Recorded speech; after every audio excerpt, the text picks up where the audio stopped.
Good morning, TK through second grade students. Welcome to our newest art video. Today we are going to be talking about a sphere. And a sphere is basically a ball. And it's different than a circle because it has form. So a circle is a flat shape written on a page, but a sphere is three-dimensional. And so trying to capture a sphere in art can be a little bit tricky, and that's what we're going to work on today. Here is the project that we are going to be doing. For TK through second grade, we are going to learn how to shade a sphere using value. So let me show you what value means. Value means the lightness or darkness of a color. So we are going to practice using light, which is just basically white, and then a medium, and then a dark. I'm going to be using black for my project, black crayon. You can use any color that you would like to. You're going to need a piece of paper and a crayon. I want to introduce you to an artist today. His name is Salvador Dali. I don't know if you remember seeing this picture in the art classroom at La Pluma, but Salvador Dali was a Spanish surrealist artist. So he liked to create art that was kind of dreamlike and maybe a little bit strange and unexpected. He also really loved to make different designs with his mustache. It was kind of how he showed his personality. So I want to show you an actual photograph of Salvador Dali's mustache. Here he is. And you can see that he was very creative and liked to be different and liked to make people feel surprised and kind of wonder. He did a portrait of his wife. His wife's name was Gala. And he did a portrait of her using spheres, which is a very interesting concept. If you think about a portrait is like a picture of a person's face, and to do that with spheres would be really hard. So I just kind of want you to try to picture what that might look like. And I'm going to show you the portrait of his wife using spheres. Can you imagine what only spheres would look like for a portrait? Here it is.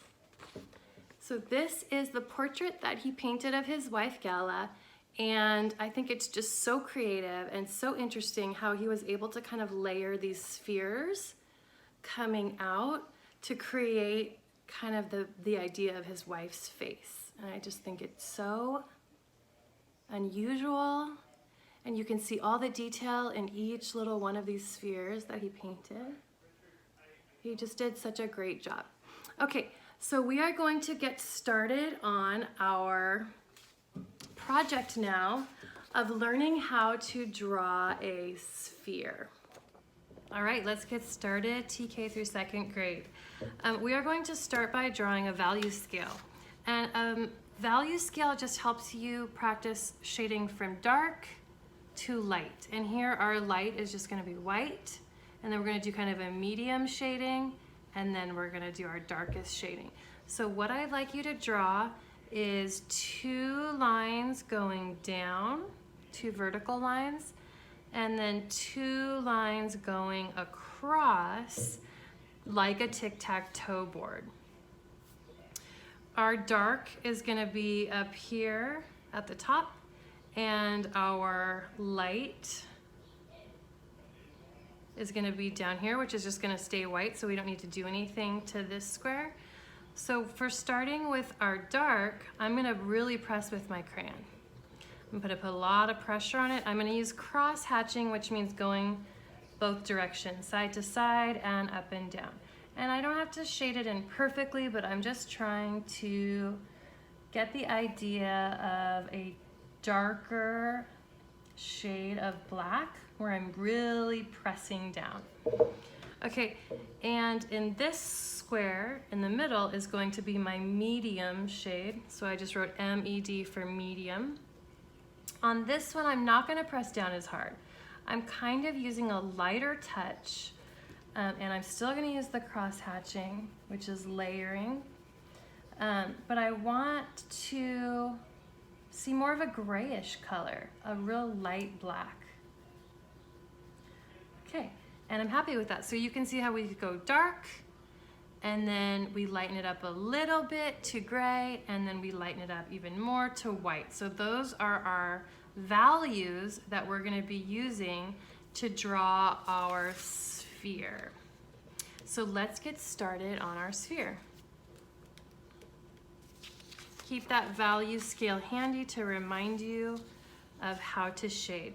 You are going to need some type of a template that's a circle to trace around, and if you're on the younger end, you might want to have somebody help you trace the circle. I just have a mug here, and I'm gonna set it on my paper. I'm gonna hold it on the top, but I'm gonna reach my other hand around as far as I can to try to trace that circle, and there we go. Okay, once you have your circle traced, we're gonna put a few marks on our circle to help us know where to shade the different values. So we're gonna leave a section up here white.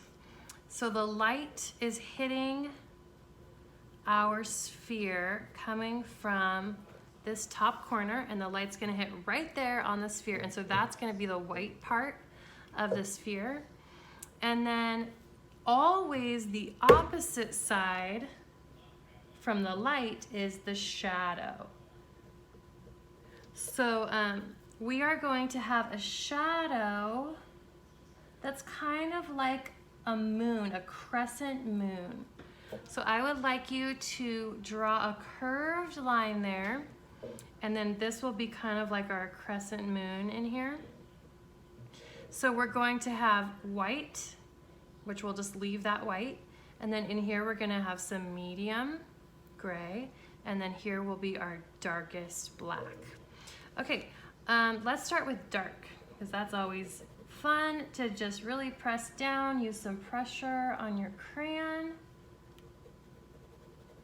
and really get that shadow side of your sphere nice and dark.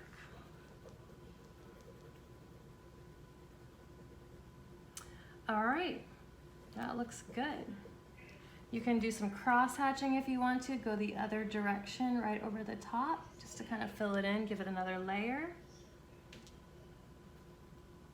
And I like that.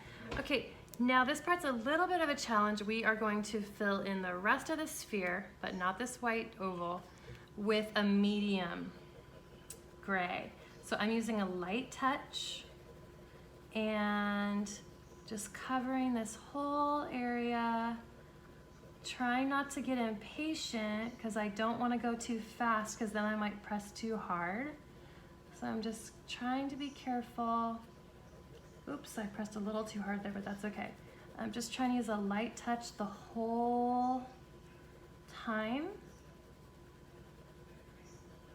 And I'm going to do some cross hatching here, go the opposite direction with my coloring.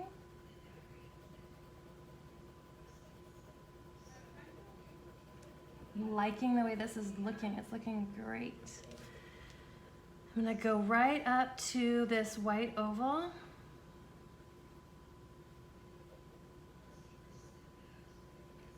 And shade around that oval, but not inside of it. Okay, I think we basically got it.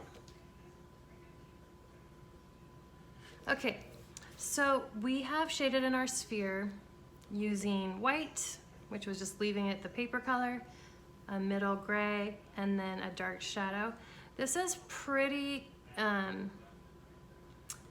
like really light to really dark. So I'm gonna go back in here in the middle and just shade it a little bit darker next to that shadow so that I don't have such a harsh line. I just want it to be a little bit more of a gradual. So I'm following that curve, that moon curve, and I could even do some cross hatching in there to kind of make it even a little bit more subtle. Subtle means like just not super obvious, like more interesting, maybe not quite as dark, more gradual. Okay, I'm liking that. I think that looks great. And it's fun to just go back and be like, okay, I want a little bit more here, maybe a little bit more here. You can always be adding more layers to kind of try to make it go from lightest to darkest. But for the sake of time, I'm gonna move on because I'm feeling pretty good about this sphere. Okay, I do want to draw the shadow that is cast on the tabletop. So we've done some shadows in class, but we're gonna start not in the middle underneath the sphere, but a little bit over to the side. And we're gonna underline our sphere. And then we're gonna extend that shadow out and then curl it back, kind of like the letter C. So you got this big letter C, that's our shadow. And then we're just gonna color that in dark because that is the cast shadow from the sphere onto the tabletop. And we want that to be dark too. Okay, and we have done it. There is our sphere. And remember, it doesn't have to be perfect. We are just practicing and learning. So this is a first attempt. And as long as you tried, that's all that I want you to do. But that is how we draw a sphere using value. And thank you guys so much for watching. I miss you. We all miss you so much and wish so much that we could be back together again, and really looking forward to that happening soon. Have a great day. Bye-bye.